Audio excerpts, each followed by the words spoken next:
আসসালামু আলাইকুম ওয়া রাহমাতুল্লাহি ওয়া বারাকাতুহু। আলহামদুলিল্লাহি নাহমাদুহু ওয়া নাস্তাঈনুহু ওয়া নাস্তাগফিরুহু ওয়া নাউযু বিল্লাহি মিন শুরুরি আনফুসিনা ওয়া মিন সাইয়্যাতি আ'মালিনা। মান ইয়াহদিহিল্লাহু ফালা মুদিল্লা লাহু ওয়া মান ইউদ্লিলহু ফালা হাদিয়া লাহু। ونشهد أن لا إله إلا الله وحده لا شريك له وأشهد أن محمدا عبده ورسوله الذي أرسله بالحق بشيرا ونذيرا وداعيا إلى الله بإذنه وسراجا منيرا فقد قال الله تعالى في كلامه المجيد সকলেই আপনারা আমার সঙ্গে পড়েন আউযু বিল্লাহি মিনাশ শাইতানির রাজীম বিসমিল্লাহির রহমানির রহিম ইয়া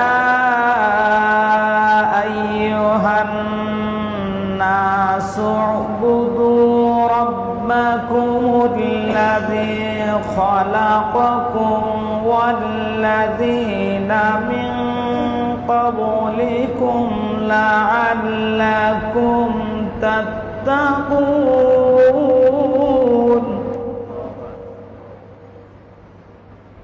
الذي جعل لكم الأرض فراشا والسماء بناء وأنزل من السماء ماء فأخرج به من الثمرات رزقا لكم فلا تجعلوا لله أندادا وأنتم تعلمون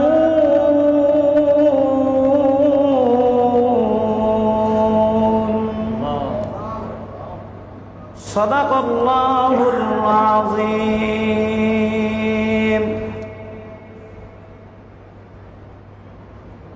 সম্মানিত অত্র মসজিদের আমার প্রাণ প্রিয় মুসল্লিবৃন্দু, মহান আল্লাহ পাকের দরবারে শুকর ও সুজুদ পেশ করছি, যে মহিয়ান গরিয়ান লিজালালি ওয়াজহিকা ওয়া আযীমি সুলতানাক, যিনি আমাদেরকে অশান্ত পৃথিবীর অশান্ত পরিবেশ, গোটা দুনিয়ায় যখন অশান্তি, পরিবারে অশান্তি, ঘরে অশান্তি, বাহিরে অশান্তি, সমাজে অশান্তি, রাষ্ট্রে অশান্তি, এই অশান্ত পৃথিবীতে আল্লাহ রাব্বুল আলামিন শান্তির জায়গায়, মসজিদ ঘর কিসের জায়গা? হ্যাঁ, আপনারা একটু ফিডব্যাক দেবেন। এই শান্তির জায়গায় পবিত্র জুম্মার দিনে মহান আল্লাহ সুবহানাহু ওয়া তাআলা দুনিয়ার সকল ব্যস্ততা ফেলে দয়া করে, মায়া করে, মেহেরবানি করে আমাদেরকে তার ঘর মসজিদে নিয়ে আসলেন। সেই মনিবের দরবারে শুকরিয়া আদায় করছি। সকলে বলছি আলহামদুলিল্লাহ, জবান খুলে বলছি আলহামদুলিল্লাহ। রব্বানা লাকাল হামদ হামদান কাসীরান মুবারাকান তাইয়িবান ফীহ। সেই সাথে মানবতার মুক্তির মহাসনদ, যেই রাসূল আকরাম সাল্লাল্লাহু আলাইহি ওয়াসাল্লাম বিশ্ব মানবতার মুক্তি একমাত্র আমাদের জন্য অনুপ্রেরণা, সেই মহান রাসূলের দরবারে আমরা সালাতু সালাম দরুদ ও সালাম পাঠ করছি, সকলে বলছি সাল্লাল্লাহু আলাইহি ওয়াসাল্লাম। সম্মানিত প্রিয় মুসলিমবিন্দু, আমি আপনাদের সামনে গত সপ্তাহে সূরাতুত তাওবার 112 নম্বর আয়াত তেলাওয়াত করেছিলাম। তার একটি শব্দের অর্থ বলেছিলাম, তওবার উপরে কথা বলতেছিলাম। আল্লাহ তাআলা তওবার ব্যাপারে যত আলোচনা করেছেন, মুমিন জীবনের সংশোধনীর জন্য 1 নাম্বার কাজ হলো তওবা। 1 নাম্বার কাজ কি? তওবার ব্যাপারে আমরা গত জুম্মায় যে আলোচনা শুনেছিলাম, সে আলোচনার মূল বিষয়গুলো যদি আমরা অন্তর দিয়ে অনুধাবন করি, আমরা সাহাবা আজমাইনদের মুখ থেকে যে গল্প শুনেছি, আপনাদের সেই 2টি গল্প আপনাদেরকে শুনিয়েছিলাম, নাকি বলেন? যে তওবাকারী সম্পর্কে নবী করিম সাল্লাল্লাহু আলাইহি ওয়াসাল্লাম বুখারী এবং মুসলিম শরীফে একজন ব্যক্তি অনেকগুলো খুন করার পর, এমনকি 100টি খুন করার পরও আল্লাহ তাআলা মাফ করে দিয়েছেন। সুবহানাল্লাহ বলবেন না? সুবহানাল্লাহ। সম্মানিত ভাইয়েরা আমার, উলামায়ে কেরাম তওবার ব্যাপারে যে কোনো ব্যক্তি যদি ফিরে আসে, রাজাআত করে, আল্লাহ তাআলা সবচেয়ে বেশি ভালোবাসেন তওবাকারীকে। কাকে ভালোবাসেন? এটা আমার কথা নয়, আল্লাহ বলছেন। আল্লাহ সুবহানাহু ওয়া তাআলা ডাক দিয়ে বলেন, ইন্নাল্লাহা ইউহিব্বুত তাওয়াবিনা ওয়া ইউহিব্বুল মুতাতাহহিরিন। ওগো নবীজি, আপনি আপনার উম্মতকে বলে দিন, আমি আল্লাহ রাব্বুল আলামিন যে ব্যক্তি তওবা করে এবং পবিত্র থাকে, আল্লাহ তাআলা বলেন এই তওবাকারী ব্যক্তিকে আর পবিত্র থাকা ব্যক্তিকে সবচেয়ে বেশি ভালোবাসি। সুবহানাল্লাহ। তাহলে আমরা যদি তওবা করি হয়ে যাই, খুশি হবেন কে? আমাদের রব, আমাদের আল্লাহ। এই তওবা করতে হলে মুফাসসিরিন ইকরাম বলেন 6টি কাজের সমষ্টি হলো তওবা। কয়টি কাজের? 6টি কাজের। আপনাকে আমাকে অবশ্যই 6টি কাজ করতে হবে, তাহলে আমাদের তওবা পরিপূর্ণ তওবা হবে। কয়টি কাজের সমষ্টি ভাই? 6টি। 1 নাম্বার হলো গুনার জন্য আল্লাহর কাছে লজ্জিত হওয়া। কার কাছে? আল্লাহর কাছে। 1 নাম্বার মুমিনের কাজ হচ্ছে আল্লাহর কাছে লজ্জিত হতে হবে গুনার জন্য। গুনার জন্য অনুতপ্ত হতে হবে, অনুশোচিত হতে হবে। এটা কয় নাম্বার কাজ? আমরা যদি গুনার জন্য তওবা করতে না পারি, অনুশোচিত না হতে পারি, লজ্জিত যদি না হতে পারি রবের কাছে, তাহলে তওবা কবুল হবে না। 2 নাম্বার হচ্ছে গুনার অভ্যাসগুলো যেগুলো আছে এগুলো ছেড়ে দিতে হবে। গুনার অভ্যাসগুলো কি করা? ছেড়ে দেওয়া। যেহেতু অনেক আলোচনা আছে, এই জন্য মূল পয়েন্টগুলো আপনাদের সামনে আমি উপস্থাপনা করছি। 3 নাম্বার হচ্ছে ভবিষ্যতে আর কোনোদিন গুনাহ করব না, এই ওয়াদা আল্লাহর সাথে, এর একটা পাক্কা ওয়াদা করা। কি ওয়াদা করা? পাক্কা ওয়াদা করা যে আল্লাহ আর জীবনে গুনাহ করব না, ওয়াদা করছি। যা ভুল করেছি, গুনাহ করেছি, এই কাজ আর করব না। 4 নাম্বার হলো আল্লাহ তাআলা যে সমস্ত ইবাদত বন্দেগীর কথা যথাসময়ে আদায় করার কথা বলেছেন, আপনি সেই ইবাদতগুলো যথাসময়ে আদায় করতে পারেন নাই, এগুলো আপনি ফৌত করে ফেলেছেন। জীবনে অনেক নামাজ পড়েন নাই, হয় নাই, বলেন ঠিক নেবে ঠিক? অনেক রোজা হয় নাই, অনেক হালাল কাজগুলো আপনি হারাম মনে করেছেন, করতে পারেন নাই। আল্লাহ তাআলা বলেন যে সমস্ত ইবাদত বান্দা এরকম যথাসময়ে যদি না করতে পারো, এই না করা কাজগুলোর পরবর্তী সময়ে তোমাদেরকে কাজা আদায় করা। কি আদায় করা? কাজা আদায় করা। আপনি নামাজ আপনার জন্য ফরজ ছিল প্রাপ্তবয়স্ক হওয়ার পরে, আপনার 40 বছর বয়স হয়ে গেছে, তখনও অনেকেই নামাজ পড়তে পারেন নাই, মনেই করেন নাই এইটা একটা ফরজ ইবাদত, আল্লাহর হুকুম, এটা পড়তেই হবে। নিজের ইচ্ছায় আপনি এটা ছেড়ে দিয়েছেন। এইরকম যত কাজ আপনার কাছ থেকে ফৌত হয়ে গিয়েছে, এগুলো পরবর্তী সময় ধরে, ফজরের সময় ফজর, জোহরের সময় জোহর, আসরের সময় আসর, মাগরিবের সময় মাগরিবের সলাত, এশার নামাজের সময় এশার সলাত, এই ধরনের সলাতগুলো কাজা আদায় করা। কাজা শব্দের অর্থ হলো বিলম্বে আদায় করা। কিসে আদায় করা ভাই? বিলম্বে আদায় করা। এটা হলো তওবা কবুলের কয় নাম্বার শর্ত? 4 নাম্বার। 4 নাম্বার একটু মুখস্থ করে যাবেন। 1 নাম্বার শর্ত হচ্ছে গুনার জন্য আল্লাহর কাছে লজ্জিত হওয়া।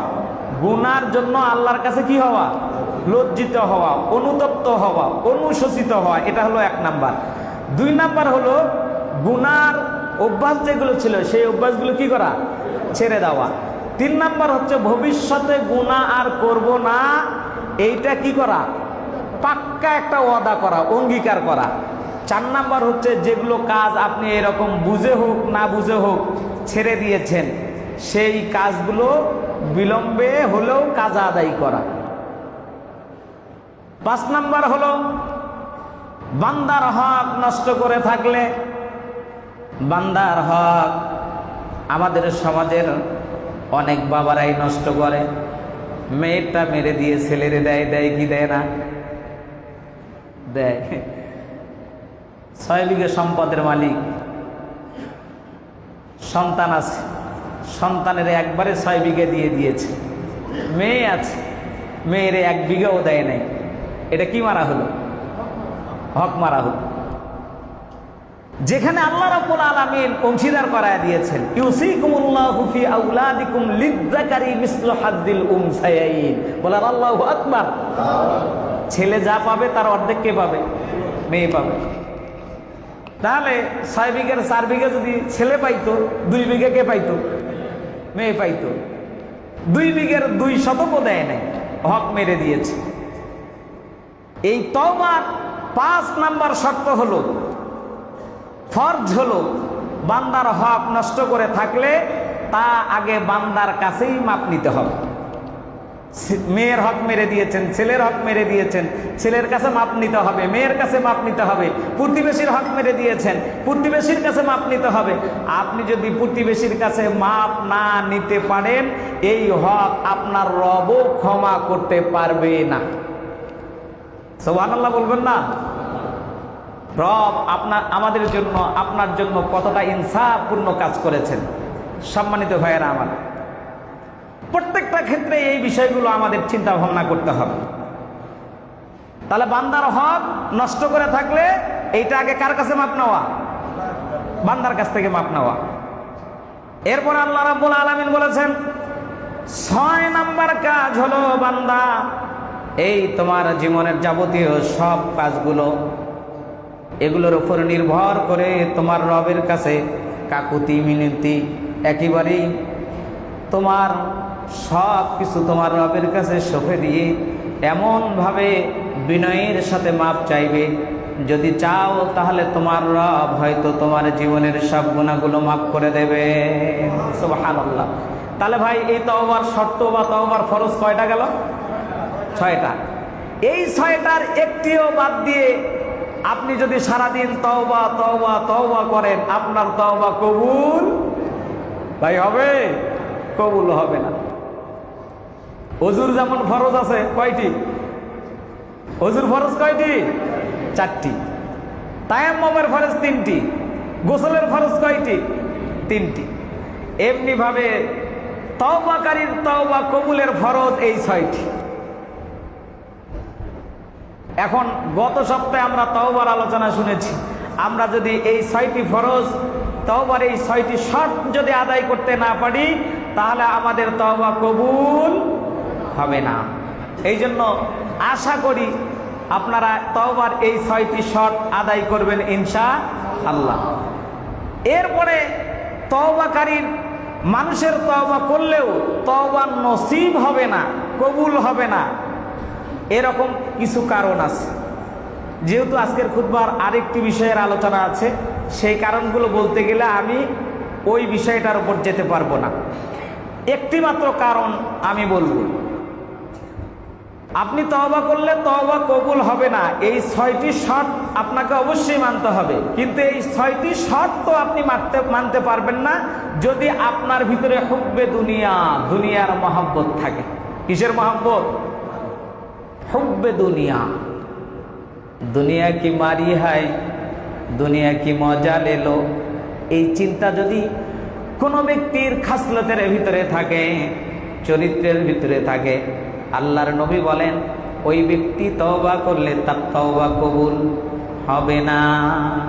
তাহলে 1 নম্বর অন্তর থেকে দুনিয়ার যে মোহাব্বত, দুনিয়ার যে ভালোবাসা, দুনিয়াকে আঁকড়ে ধরা, এটা ছেড়ে দিতে হবে। কেননা বিশ্বনবী সাল্লাল্লাহু আলাইহি ওয়াসাল্লাম দুনিয়ার সম্পর্কে বলেছেন যে এই দুনিয়াটা হলো বান্দার জন্য আর দুনিয়া উমাজরাতুল আখিরা। দুনিয়া হচ্ছে বান্দার জন্য আখিরাতের শস্যক্ষেত্র। এখানে আপনি আখিরাতের পুঁজি সংগ্রহ করবেন। সম্মানিত ভাইয়েরা আমার, আখিরাতের পুঁজিটা কি? আমরা যদি সেই বিষয়গুলোর দিকে এখন যাই, আখিরাতের পুঁজি অনেক বড় একটা বিষয়। যারা আমরা চাকরিজীবী আছি, মাস শেষে বেতন পাই, পাই কি পাই না? একটু জবাব দেন না ভাই, মাস শেষে কি পান? ব্যবসায়ীরা ব্যবসা করার পর দিন শেষে তারা একটা ইনকাম পায়, পায় কি পায় না? অন্ততপক্ষে একটা লাভ্যাংশ, একটা মুনাফা পান। তারপরে গৃহস্থ মানুষ যারা আমরা গৃহস্থলী কাজ করি, যারা আবাদ সুবাদ করি, এই যে এখন একটা সিজন সামনে আসবে, আপনি ধান ধুন কেটে আপনি বাসায় নিয়ে আসবেন, আসবেন কি আসবেন না?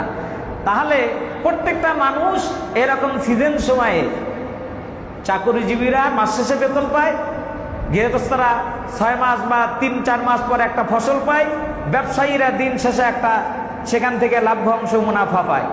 এই মুনাফা যদি আপনারা বাসায় না নিয়ে যান, চাকরিজীবী চাকরি শেষে তার যদি চাকরির টাকাটা বাসায় না নেয়, বৌসলকে যদি মানুষ যদি না করে, তাদের পিছনে যদি ব্যয় না করে, তাহলে আপনাদের সন্তানাদি বা আমার স্ত্রী আমার সন্তানাদি আমাকে ভালোবাসবে ভাই?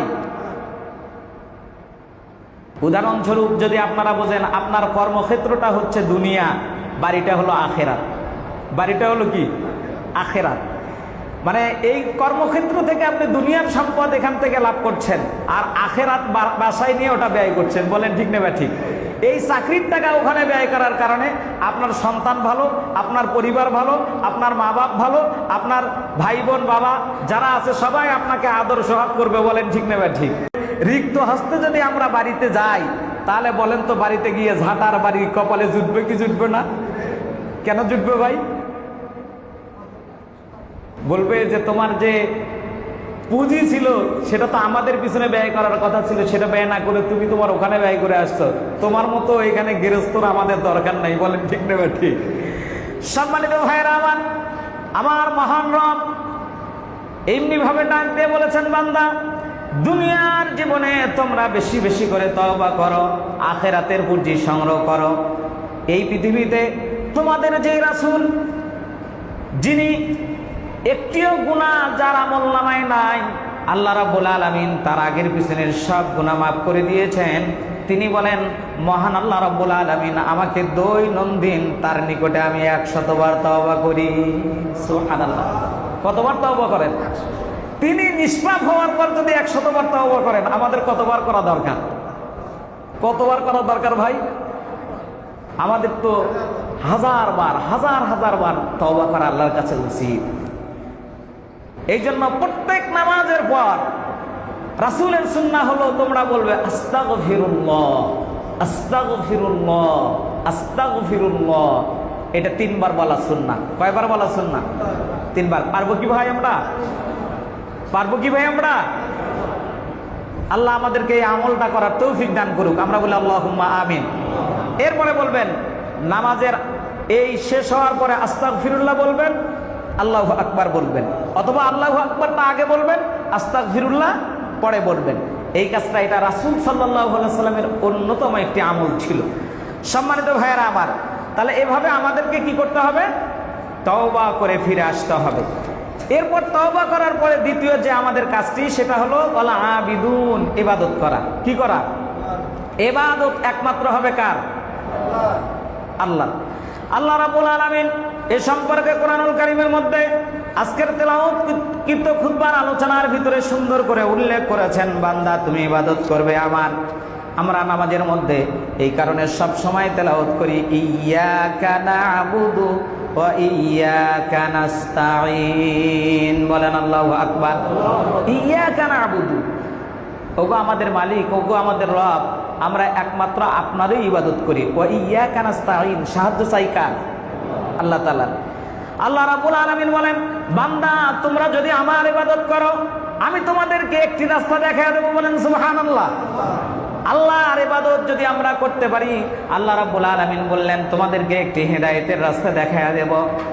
ইয়্যাকা না'বুদু ওয়া ইয়্যাকা নাস্তাঈন। এরপরে আল্লাহ তাআলা বললেন ইহদিনাস সিরাতাল মুস্তাকিম। বলেন আল্লাহু আকবার।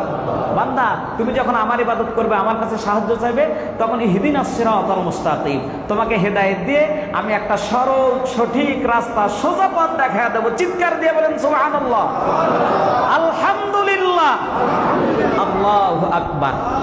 আল্লাহ রাব্বুল আলামিন এই আয়াতের ব্যাখ্যা দিতে গিয়ে আরো সুন্দর করে সূরা ইয়াসিনের ভিতরে বর্ণনা করেছেন, বান্দা তুমি যদি আমার এই সোজা পথটা জানতে চাও, দেখতে চাও, তাহলে ওয়ানি'বুদুনি হাযা সিরাতুম মুস্তাকিম। বলেন আল্লাহু আকবার। ওয়ানি'বুদুনি, বান্দা তুমি আমার ইবাদত করো। কার ইবাদত করো? আল্লাহ বলছেন আমার ইবাদত করো। ওয়ানি'বুদুনি হাযা সিরাতুম মুস্তাকিম, যদি তোমরা আমার ইবাদত করতে পারো তাহলে তোমাদেরকে একটা মুস্তাকিমের সঠিক রাস্তা দেখায় দেব, যেই রাস্তার শুরু দুনিয়ায়, ঠিকানা হলো জান্নাত, আখিরাত। বলেন সুবহানাল্লাহ। শুধু তাই নয়, আল্লাহ সুবহানাহু ওয়া তাআলা আরো সুন্দর করে ডাক দিয়ে বললেন, বান্দারে যদি তোমরা আমার ইবাদত করো, বান্দা ফাদখুলি ফি ইবাদি, বান্দা ওগো বান্দা তুমি যদি জান্নাতে প্রবেশ করতে চাও, ফাদখুলি, দাখিল হয়ে যাও, প্রবেশকারী হয়ে যাও, ফিল ইবাদি, ফাদখুলি ফি ইবাদি। আল্লাহ সুন্দর করে ডাক দিয়ে বললেন ফাদখুলি ফি ইবাদি, বান্দা তুমি ইবাদতকারীর দলে শামিল হয়ে যাও, দাখিল হয়ে যাও।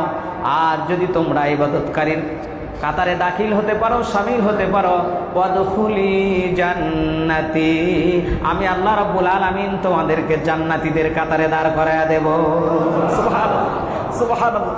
কত সুন্দর মেসেজ দিয়েছেন মহান রব।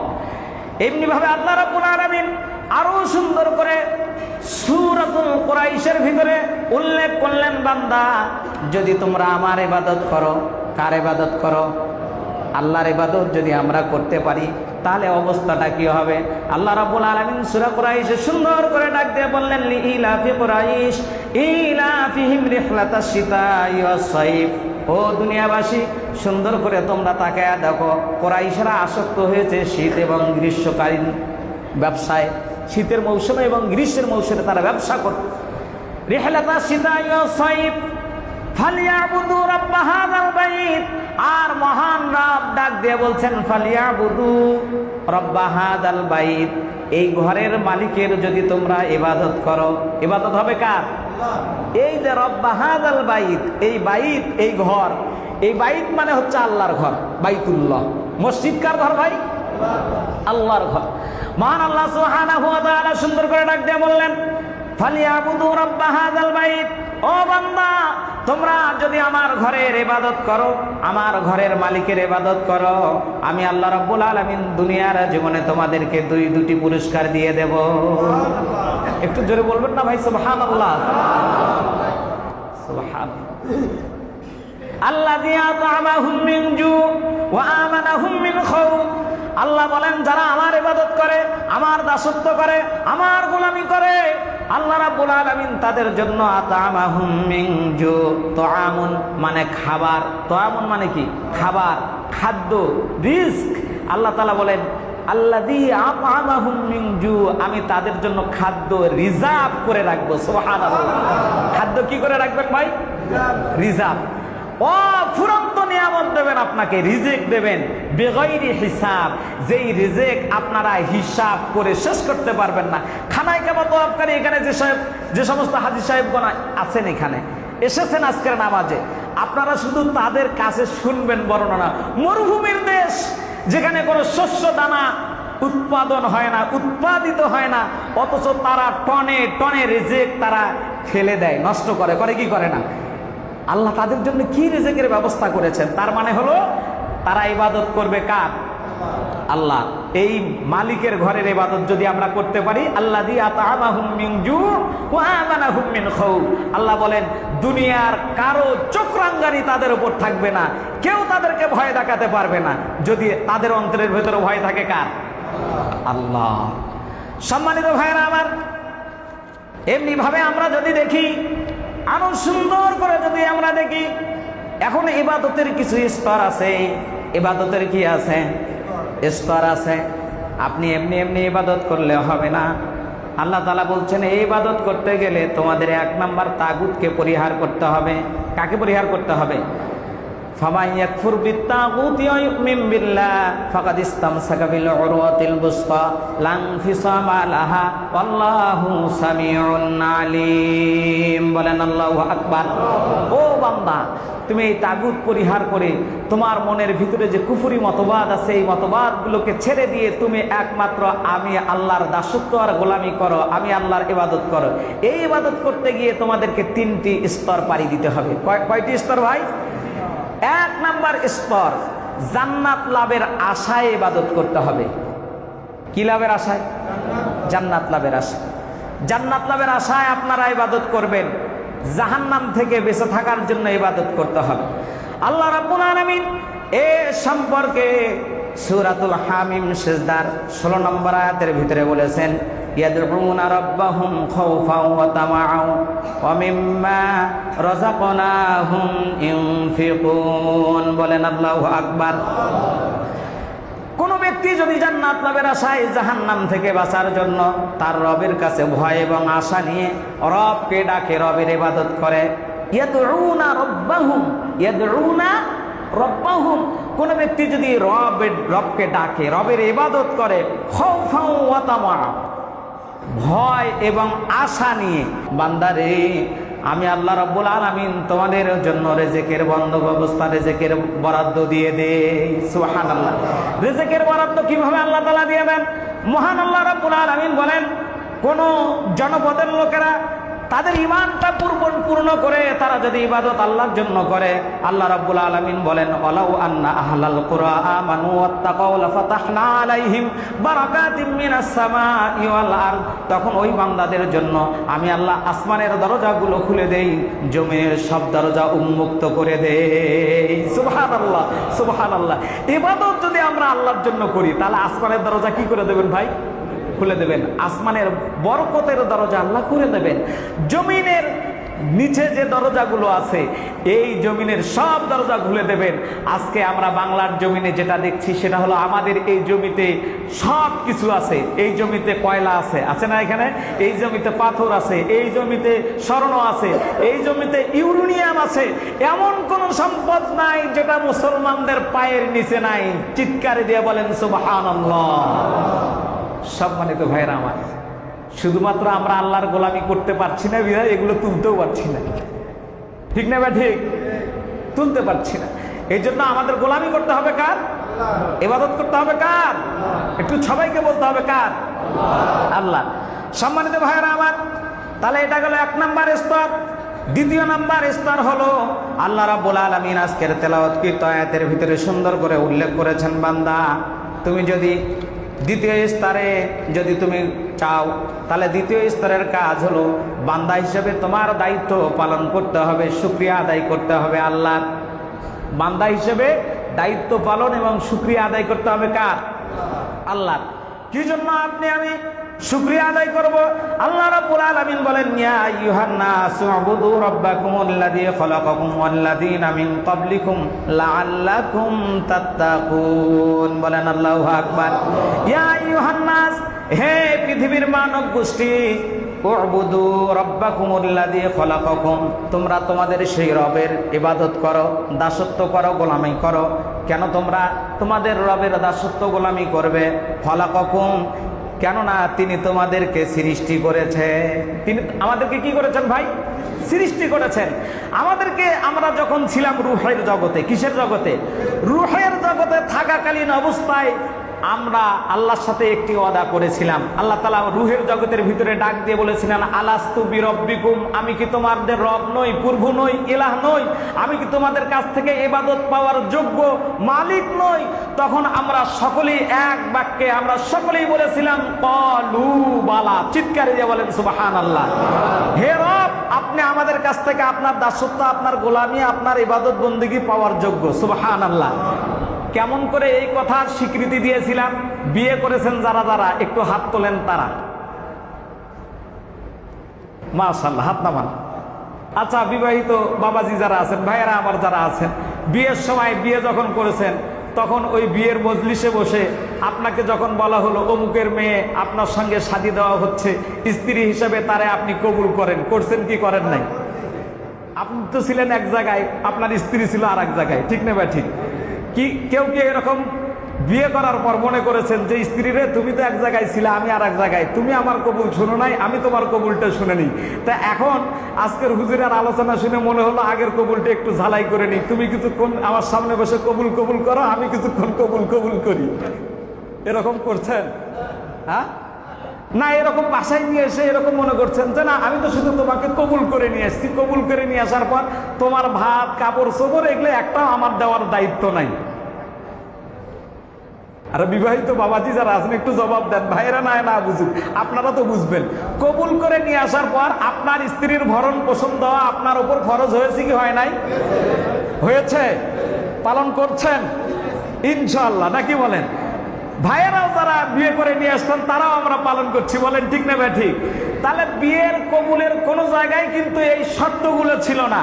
আল্লাহ বলেন, বান্দা তোমার সাথে আমার রবের ওই রূহে লৌহে মাহফুজে যখন চুক্তি হয়েছিল, আমি যখন বলেছিলাম আলাস্তু বিরব্বিকুম, আমি কি তোমার রব নই, এই সময় তোমাদের সাথে চুক্তি হলো যে এই জায়গায় তোমরা যে ওয়াদা করবে, আমি যে ওয়াদা করব, আমার ওয়াদা হলো দুনিয়ায় গেলে তোমাদেরকে খাবার দেওয়া, বেঁচে থাকা, রিজিক দেওয়া, হায়াত দেওয়া, একেবারে জায়গা জমি সব দেওয়া, এটা আমার দায়িত্ব। বলেন আল্লাহু আকবার। আল্লাহ সেই অনুযায়ী অক্সিজেন, চলাফেরা সব করার তৌফিক দিয়েছেন কি ভাই? দেন নাই? দিয়েছেন। সেই কাজগুলো আমরা করছি, কিন্তু আল্লাহর সাথে দেওয়া চুক্তি এখন কি আমরা বাস্তবায়ন করছি? কিছু কিছু করলে হবে না তো। কিছু কিছু করতে গিয়ে যদি এরকম সর্বনাশ করেন, ধরেন আমি আমার বাড়িতে আমার মিসেসকে রেখে এসে এখন আফতাবগঞ্জের মসজিদ থেকে বলছি, ও প্রিয়া তুমি কোথায়? এখন আমার প্রিয়া যদি বলে তুমি তো আফতাবগঞ্জে নামাজ পড়াতে গেছো, আমি একটু তোমার আর এক বন্ধুর সাথে এই যে বগুড়ায় মমইনে কিংবা অন্য জায়গায় একটু ঘোরাফেরা করার জন্য আসছি, তাহলে আমার মেজাজটা কেমন হবে ভাই? একটু বলেন না, কেমন হবে? এই সংবাদ আমার মতো আপনারা যদি শোনেন, আপনাদের স্ত্রীরা গেছে, তখন বলবেন কি বলবেন না? তুই তালাক, তোর বাপ তালাক, তোর মাও তালাক, তোর 14 গোষ্ঠী তালাক, বলবেন কি বলবেন না? সম্মানিত ভাইয়েরা আমার, আপনার স্ত্রী চলে গেলে আপনি যেরকম তারে তালাক দিয়ে দেবেন, আল্লাহর সাথে চুক্তি করার পর আপনি আল্লাহর চুক্তি ঠিকই পালন করছেন। আপনি যদি রবের চুক্তি মোতাবেক যদি আপনি ইবাদত না করেন, আপনার রব আপনাকে ছেড়ে দেবেন কি দেবেন না? অবশ্যই দেবেন, অবশ্যই। এই জন্য আল্লাহ তাআলা ডাক দিয়ে বললেন,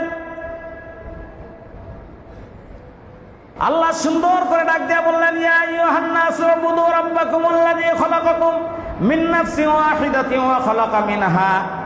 আল্লাহ তাআলা দুই জায়গায় দুইটা ঘোষণা দিয়েছেন, একটা সূরা বাকারায় ঘোষণা দিয়েছেন আর একটা সূরাতুন নিসায় ঘোষণা দিয়েছেন। সূরা বাকারায় বললেন, ওয়াল্লাযীনা মিন ক্বাবলিকুম লাআল্লাকুম তাত্তাকুন।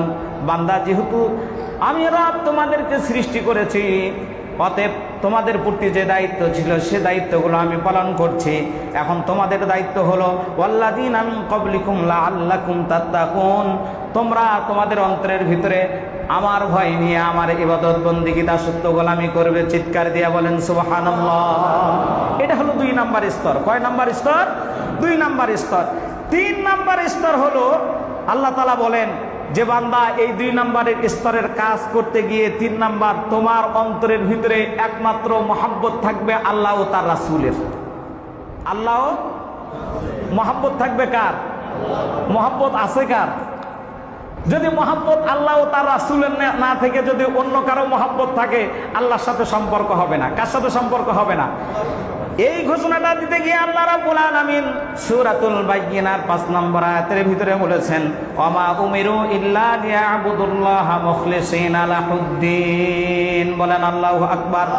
ওমা উমিরু ইল্লা লিয়াবুদুল্লাহ। বান্দা, তুমি আল্লাহর মহব্বত নিয়ে জীবনের সর্বক্ষেত্রে তোমার চেষ্টা হবে আমি যেন আল্লাহর আদেশগুলো ভালোভাবে মহব্বতের সাথে, ইয়াকিনের সাথে, বিশ্বাসের সাথে, ভয় নিয়ে, আশা নিয়ে পালন করতে পারি। বলেন আল্লাহু আকবার।